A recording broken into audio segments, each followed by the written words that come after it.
બનાસકાંઠાના સાંસદ જ્ઞાનીબેન ઠાકોરે વાવથરાદ પંથકના કરટવા ગામે આયોજિત એક લગ્ન પ્રસંગમાં હાજરી આપી સામાજિક બંધારણના અમલીકરણ અંગે ભારે હર્ષ વ્યક્ત કર્યો હતો।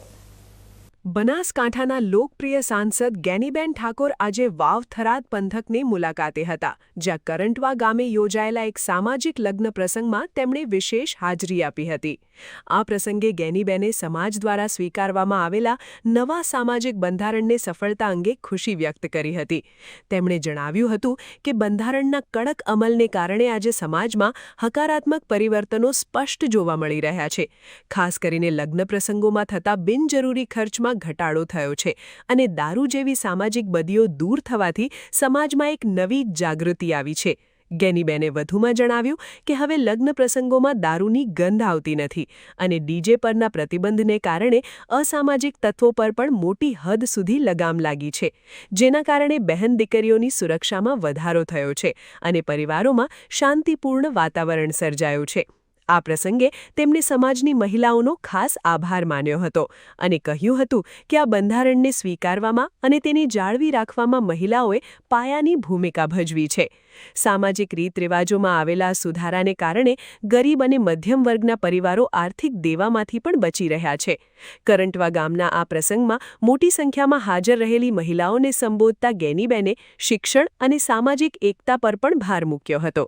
તેમણે કહ્યું કે જ્યારે સમાજ પોતે જાગૃત થઈને પોતાના નિયમો બનાવે છે, ત્યારે રાજકીય કે વહીવટી દબાણ વગર પણ મોટા પરિવર્તનો લાવી શકાય છે।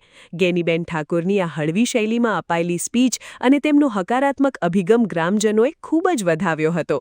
આ પ્રસંગે તેમણે સમાજના આગેવાનોને પણ અપીલ કરી હતી કે આ બંધારણનો અમલ સતત થતો રહે, જેથી આવનારી પેઢીને એક તંદુરસ્ત, સંસ્કારી અને વ્યસનમુક્ત સમાજ આપી શકાય।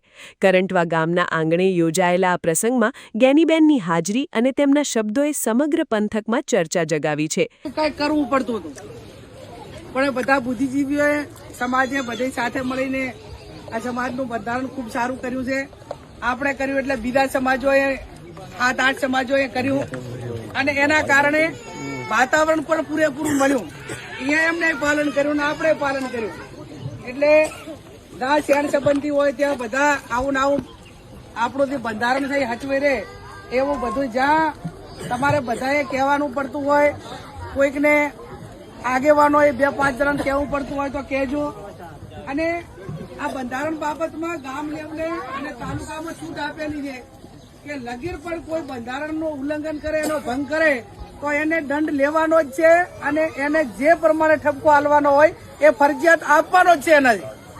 આમાં કોઈ બાજછોડ, આમાં જ્ઞાનીબેને બાજછોડ નથી, કેશોદીએ બાજછોડ નથી, અનાદિની બાજછોડ નથી ને એક સામાન્ય માણસની પણ કોઈ બાજછોડ નથી।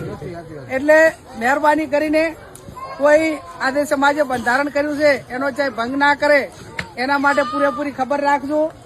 બહેનોનો પણ અમારે આભાર માનવો પડે એનાથી, ને કે સૌથી વધારે તો કંટ્રોલમાં લેવું હોય કાઢવું હતું, પણ છતાં એમને પણ એવું કર્યું કે સમાજનું સારું થાય છે, સમાજ દેવામાંથી નીકળે છે અને ખૂબ સારું થઈ જશે તો અમારો ટેકો છે, ને કે મામેરાનું નામેરાનું દાગીનાનું નહીં તો બધું તો અમારે જ હોય ને, બધું વધારે પણ અમે પણ સમાજ માટે ભોગ આલ્યો છે કે હેડો સમાજનું સારું થતું હોય તો અમે પણ આ સમાજેથી નિર્ણય લીધો એના ભેગા। બીજું, આ 2 મહિના દરમિયાન સમાજમાં એટલું વાતાવરણ સારું રહ્યું છે।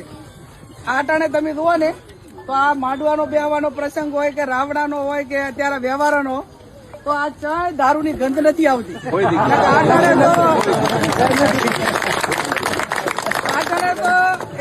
બપોર પર માથું ચડે પાડું દારૂડિયા કને બે એટલે બીજું વધારાનું માગું છે। આજ તમે જુઓ 8-10-12 ઠેકાણે આટલા ફરી પણ ચાય મને આ પ્રકારની બધી જોવા મળી નથી। જ્ઞાનીબેન ઠાકોરે સામાજિક પ્રસંગોમાં થતા સુધારાને બિરદાવીને ફરી એકવાર સાબિત કર્યું છે કે તેઓ માત્ર રાજકારણ જ નહીં પરંતુ સમાજ સુધારણાના કાર્યોમાં પણ એટલી જ ઊંડી રુચિ ધરાવે છે।